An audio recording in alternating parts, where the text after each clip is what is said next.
Muli po isang pinagpalang araw po sa inyong lahat sa oras po ito. Taos puso po ako nagpapasalamat sa ating dakilang Diyos na banal na patuloy pong nagbibigay sa akin ng privilege opportunity na patuloy pong magamit ng instrumento upang patuloy pong makapagbahagi sa inyo ng kanyang mensahe at salita po ng ating Panginoon na patuloy na magiging patnubay, gabay natin sa ating mga buhay, salita po ng ating Panginoon na patuloy magbibigay ng sapat na kaalaman kung paano magawa at sundin ang kanyang kalooban at salita po ng ating Panginoon na patuloy magpapatatag sa ating pananalig at pananampalataya sa Kanya. Sa oras pong ito, taos puso po akong nagpapasalamat sa ating Panginoong Diyos at sa panguna po ng Banal na Espiritu at sa ngalan po ng ating Panginoong Yesus na po muling magbahagi sa inyo ng mensaheng entitled A Servant Heart o ang pusong tagapaglingkod. Ayan po. Sa mensaheng ito, nais pong ipabahagi ng ating Panginoong Diyos kung nais po natin na magkaroon tayo ng puso katulad ng ating Panginoong Yesus ay pagnasahin po rin natin na magkaroon po ng pusong tagapaglingkod. Ayan po.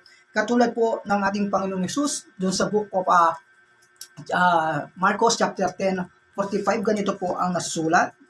Book of Marcos chapter 10 verse 45. Sapagkat ang anak ng tao ay naparito upang hindi paglingkuran, kundi upang maglingkod at upang mag-alay ng kanyang buhay para sa ikatutubos ng marami.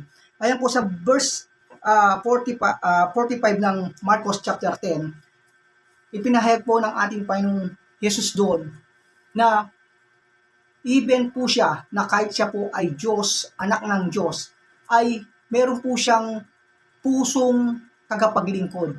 Yan po din ang nais po ng ating Panginoong Diyos sa atin kung bakit niya ipinabahagi ang mensaheng ito upang tayo pong mga tao ay magnasa po tayo.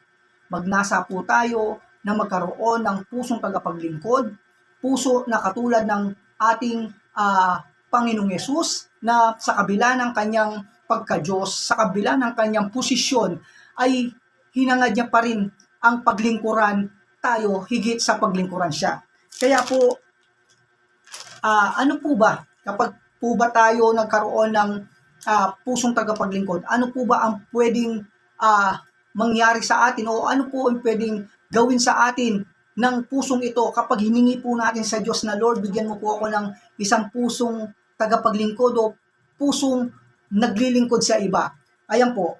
Number 1 po, if we have a servant heart, number 1 po, tayo po ay gagawin nitong humble person. Ililid po tayo ng pusong tagapaglingkod sa pagiging taong mapagkumbaba. Kaya po sa book of Pilipos, ganito po ang patuloy na paalala sa atin ng mga apostol sa book of Pilipos chapter 2 verse 3. Huwag kayong gumawa ng anuman dahil sa pansariling layunin o pagyayabang, sa halip bilang tanda ng pagpapakumbaba, ituring yung higit ang iba kaysa sa inyong sarili. Ayan po, sa book of Pilipos, sabi po ng ating apostol dito na huwag po daw tayong gumawa ng anuman dahil sa pansariling layunin o pagyayabang, sa halip bilang tanda ng pagpapakumbaba, ituring ninyong higit ang iba kaysa sa inyong sarili. Napakaganda po. Kapag po meron po tayong pusong tagapaglingkod, magpo-flow po tayo doon sa magpo-flow po tayo sa doon sa hindi po natin iisipin yung sarili natin. Kaya po magmumolde po to. Magki-create po sa atin ito ng humble heart. Magiging humble po tayo kapag nagkaroon kang pananaw at pag-iisip na isang tagapaglingkod lang ako. Tagapaglingkod lang ako ng Diyos. Hindi ako higit sa iba. Di po ba? Kaya napakasarap po na kung tayo po ay magnanasa, dadalangin sa Diyos, nabigyan niya po tayo ng ganitong puso, ng katulad ng puso ng ating Panginoong Hesus na pusong tagapaglingkod o a servant heart, tayo po ay magiging taong mapagkumbaba. Dahil ang mga taong tagapaglingkod ng Diyos, wala pong ibang iniisip yan, kundi yung kapakanan ng iba. Katulad po ng ating Panginoong Hesus, dahil po ang ating Panginoong Hesus ay even na siya po ay kapantay ng Diyos, pero siya po ay naglingkod sa atin. Hindi niya po itinuring na higit ang sarili niya. Dahil sa kanyang puso, siya po ay lingkod ng Diyos. Na kahit na parehas po yung level nila. Yan po. Pangalawa, if we have a servant heart, tayo po ay magiging dakila sa paningin ng Diyos. Yan po.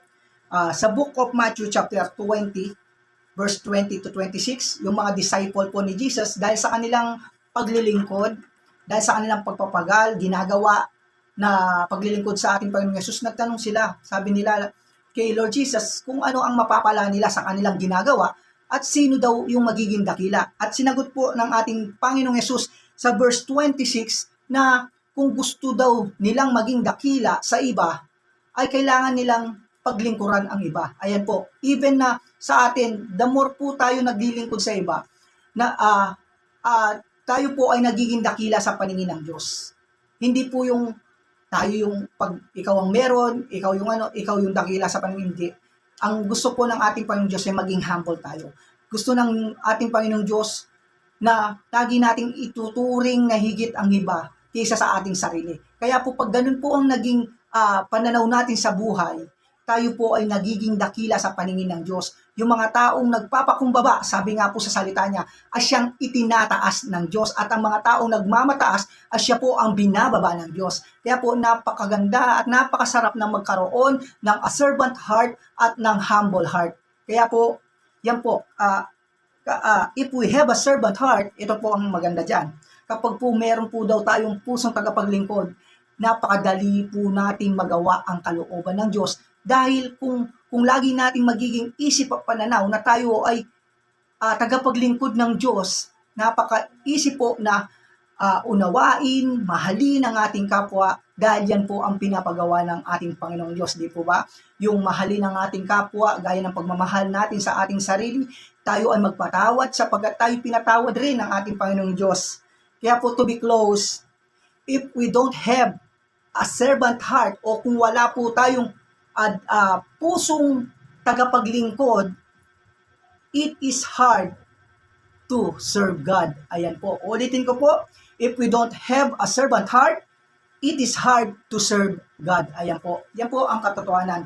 Napakahirap po kung wala pong naghaharing desire sa puso mo at hindi po naghahari sa iyong puso at pananaw na ikaw lang ay tagapaglingkod ng Diyos, ay mahirap pong maglingkod sa Diyos. Kaya po sa mumunting mensaheng ipinagkaloob po sa atin ng dakilang Diyos na banal sa oras pong ito, patuloy po na nawa ay maging patnubay-gabay po natin ang mensaheng ito at nawa po ay magnasa po tayo. Manalangin po tayo sa ating Panginoong Diyos na patuloy niya po tayong pagkalooban o pagharian niya sa ating puso, ipaalala sa atin na tayo lamang ay tagapaglingkod niya.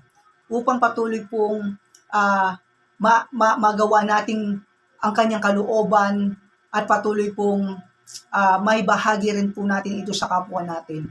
At patuloy po na lagi ko po kayong ini-encourage na patuloy po tayong makinig sa mga salita, mga mensahe na pinaparating ng ating Panginoong Diyos sa atin. Sabi nga po, ang pananampalataya ay nagmumula sa pakikinig at pakikinig ng salita ng Diyos. Kaya kung hindi po tayo makikinig ng salita ng Diyos at magbabasa ng salita ng Diyos, imposible po tayong magkakaroon ng malaking pananampalataya sa Kanya. Muli po, patuloy kong ibinabalik sa Diyos ang lahat ng papuri, pasalamat at pagdakila at sa dakila ngalan ng ating Panginoong Yesus. Amen. God bless all.